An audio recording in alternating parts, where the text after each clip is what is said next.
అధికారం స్థానాల వల్ల కొంత మనం టీడీపీ తోటి భారతీయ జనతా పార్టీ తోటి ప్రధానంగా మనం పంచుకోవాలి కాబట్టి కొన్ని బ్యాలెన్స్ చేసుకోవాలి, అడ్జస్ట్ చేసుకోవాల్సినవి ఉంటాయి. అందరూ నన్ను చైర్మన్ పదవులు తప్ప ఎవరు తక్కువ అడగట్లేదు. దయచేసి అందరూ చైర్మన్లు కూడా లేవు అక్కడ. TTD board member, TTD board chairman, అన్ని చైర్మన్లు అడుగుతూ ఉంటే నేను చంద్రబాబు గారి దగ్గర ఎలా తీసుకెళ్ళాలో తెలియట్లే. మరి మా పార్టీ సంగతి ఏంటి, ఆయన ఏంటంటే నేను ఏం చెప్పందని కొంచెం పెద్ద మనసుతోటి నేను అందరికీ ఆ ఫెసిలిటేట్ చేయడానికి ప్రయత్నం చేస్తాను. మనందరికీ ఎవరైతే చేశారో కాదు, ఇది పదవుల దగ్గర ఆగిపోవద్దు. మీకు నా గుండెల్లో స్థానం ఉంది, మనం మర్చిపోను. నేను కూడా ఇక్కడ దాకా వచ్చి నిలబడ్డాను అంటే ఇప్పుడు ప్రధానమంత్రి గారు మనం అందరూ అడుగుతున్నారు, మీరు పార్లమెంట్లో మీరు కూర్చొని క్యాబినెట్ ర్యాంక్ తీసేసుకోవచ్చు కదా. అది నేను ట్రాన్సాక్షన్ కాదు, నాకు దేశం మీద ఇష్టం. నాకు నచ్చిన నాయకుడు, మనకు నచ్చిన పార్టీ బీజేపీ తెలియదు తప్ప కూర్చోబెట్టి నేను ఈ పదవి నేను మీకు చేశాను కాబట్టి నాకు ఒక ట్రాన్సాక్షనల్ బేసిస్ మీద నేను రాజకీయం చేయను. సో మీరు కూడా ఆ విధానంలో ఉండాలని కోరుకున్నాను. ఎందుకంటే మీలాగా ఉంటేనే పార్టీకి నిలబడతాం. నేను చూస్తే భారతీయ జనతా పార్టీ విధి విధానాలు చూసి చాలా నేర్చుకోవాలి మనం. ఆర్ఎస్ఎస్లో ఒక ఫ్లోట్ చేసిన ఒక పార్టీ అది. సంఘ్ నుంచి చాలామంది నాయకులు వచ్చి నిస్వార్థంగా చేసి వెళ్ళిపోతారు. వాళ్ళు గుర్తింపు కూడా ఉండదు. జనరల్ సెక్రటరీ అవుతారు, నెక్స్ట్ మినిట్లో వాళ్ళకి మళ్ళీ కార్యకర్తలు వెళ్ళిపోతారు. Of course that's a great organization like RSS. కానీ దాని నుంచి స్ఫూర్తి తీసుకుంటాం మనం. వాళ్ళు ఎంతసేపు ఆర్ఎస్ఎస్ ఎంతసేపు దేశం, సమాజం, దేశ సమగ్రత మీద ఉంటారు తప్ప వాళ్ళు చాలా నిస్వార్థంగా ఉంటారు. చాలా నిస్వార్థంగా ఉంటారు. ఎంతో కొంత వారి నుంచి ప్రేరణ తీసుకొని మనం కూడా నిస్వార్థంగా పదవులు వస్తే ఖచ్చితంగా మీకు వస్తాయి, తీసుకోండి. పదవి లేనప్పుడు కూడా అంతే కమిట్మెంట్తో పనిచేయాలని కోరుకోండి. నేను అలాంటి వాడిని. పదవులు లేవు, ఏమి లేవు, డబ్బులు లేవు, గుర్తింపు లేదు, తిట్లు శాపనార్థాలు తప్ప ఆయన మనం చేశాం కదా. అందుకని దీన్ని కూడా మీరు దృష్టిలో పెట్టుకోండి. ఎందుకంటే అందరి దగ్గర నుంచి తీసుకున్నప్పుడు కూడా మన మహిళా నాయకురాల దగ్గర నుంచి కానీ నాయకుల దగ్గర అందరిని తీసుకుంటే అందరూ కూడా చాలా ఉన్నతమైన కీలకమైన పదవులు అడుగుతూ ఉన్నారు. ఉన్నాయి చాలా తక్కువ. కొంతమందికి పార్టీ పదోన్నతి ఉంటుంది. కొంతమందికి ఈ శాఖల్లో కీలకమైన శాఖల్లో పదవులు అన్నీ నేను ప్రయత్నం చేస్తున్నాను. సో నాకు అవకాశం ఇవ్వండి. కొంచెం తప్పులు ఎక్కడన్నా ఉంటే మీరు కోప్పడకుండా హరిప్రసాద్ గారి దృష్టికి తీసుకురండి,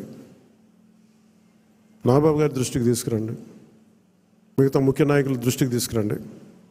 ఎందుకంటే నేను మనోహర్ గారి పేరు ఎందుకు చెప్పట్లేదంటే ఇప్పుడు ఆయన మంత్రి సివిల్ సప్లైస్, ఆయన బిజీగా ఉన్నారు. మొత్తం అక్రమ బియ్యం మీద గోడౌన్ల మీద ముయించేస్తూ ఉన్నారు. అందువల్ల అందుకని ఆయనకి ఈ బాధ్యతలు అప్పచెప్పట్లేదు. ఆయన రాష్ట్రం కోసం చేయాల్సింది చాలా ఉంది ఆయనకి. అందుకని మీరందరూ పెద్ద మనసుతో అర్థం చేసుకుంటారని ఒకే ఒక మాట చెప్పి ముగిస్తాను. నేను మీకు అండగా ఉండేవాడిని, నిలబడేవాడిని, మర్చిపోనివాడిని. మీకు నెలకి కానీ 3 వారాలకు కానీ మీరు ఒక 2 వీక్స్ ముందు కానీ 3 వీక్స్ ముందే కనుక మీరు నన్ను కలవాలి అని అంటే ఖచ్చితంగా నేను కార్యకర్తల దగ్గర నుంచి పెద్ద నాయకుల దాకా అందరితో కలుస్తాను, మీతో కూర్చొని మాట్లాడతాను. కాదు నాకు ఇవ్వాల్సింది ఏంటంటే మీరు సడన్గా వచ్చేస్తేనేమో నాకున్న దాంట్లో అందరిని అడ్జస్ట్ చేయలేకపోతాను. మీరు కొంత ఎజెండాను కూడా ఫిక్స్ చేసుకురండి. నాకున్న సమయం కూడా చాలా తక్కువ ఉంది. ఎందుకంటే ప్రధానమంత్రి గారి దగ్గరికి వెళ్ళినప్పుడు ఇంత చేసి నేను ఆయన దగ్గర ఎంత టైం తీసుకున్నాను, కరెక్ట్గా 60 సెకండ్లు టైం తీసుకున్నాను. 60 సెకండ్స్ అంతే, 60 seconds, less than a minute ఆయన కలిసాను. ఎందుకంటే ఆ స్థాయి అంత పని ఉన్న వ్యక్తులకి మనకు వాళ్ళకి ఇవ్వగలిగేదే మనం ఎక్కువ వాళ్ళ కాలాన్ని దుర్వినియోగం చేయకపోవడం. ఆయన మొహమాట పెడితే ఇంకో 5 నిమిషాలు కూర్చుంటారు. నాకు బాధ్యత ఉంది. అలాంటి వ్యక్తిని మనం ఎక్కువసేపు కూర్చోబెట్టకూడదని కరెక్ట్గా ఆయన ఒక 40-50 సెకండ్లు 60 సెకండ్లు అయిపోయి నేను బయలుదేరుతాను సార్, జస్ట్ ఒకసారి మేము కలిసి విష్ చేయడానికి వచ్చాను, అంతమించి చెప్పలా. సో అలాగే నన్ను దృష్టిలో పెట్టుకుని నాకు చాలా కీలకమైన బాధ్యతలు ఉన్నాయి. ఇంతమందిని కలవాలి నేను.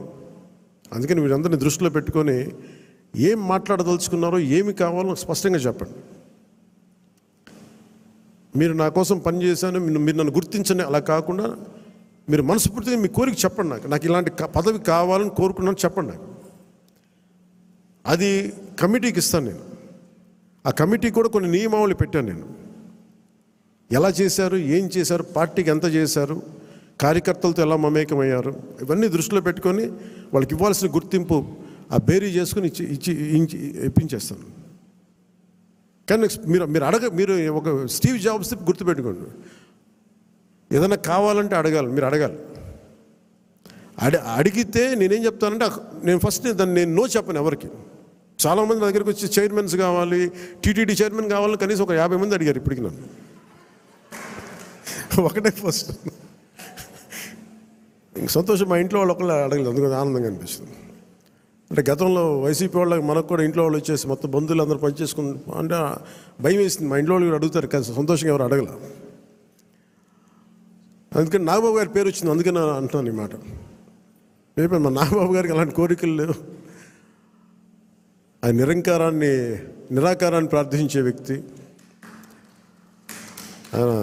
ఎథీస్ట్ అని చెప్పను కానీ ఒక భగవంతుని విగ్రహారాధనని దాటి ఉండే వ్యక్తి, అసలు నిరాకారాన్ని పూజించే వ్యక్తి. అందుకని ఆయన పేరు ఎలా వచ్చిందని అనుకున్నాను.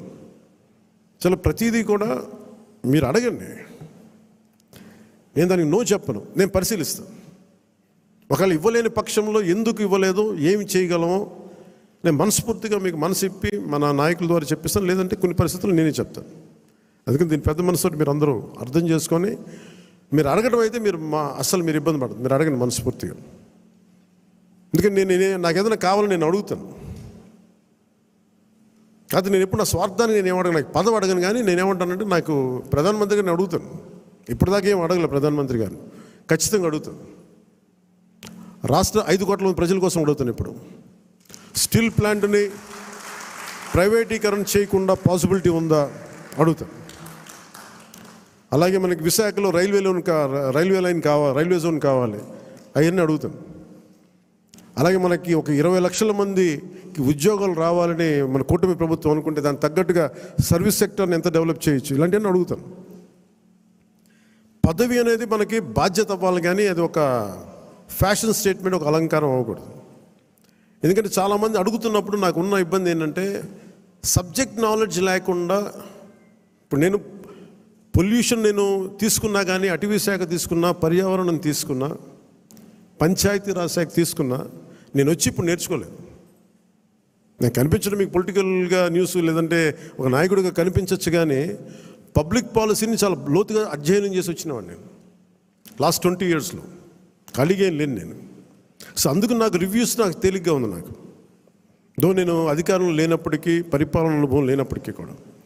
అలాగే మీరు ఏదైనా అడిగేటప్పుడు కూడా మీ అనుభవంలోకి దగ్గరగా అడగండి. నాకు లేదు అంటే నాకు భవిష్యత్తులో ఏదైనా కావాలంటే మీరు దానికి తగ్గట్టుగా సంసిద్ధం అవుతానంటే I'm open for it. So అందుకని దీని అందరూ పెద్ద మనసుతో మీరు అందరూ అర్థం చేసుకుంటారని చెప్పి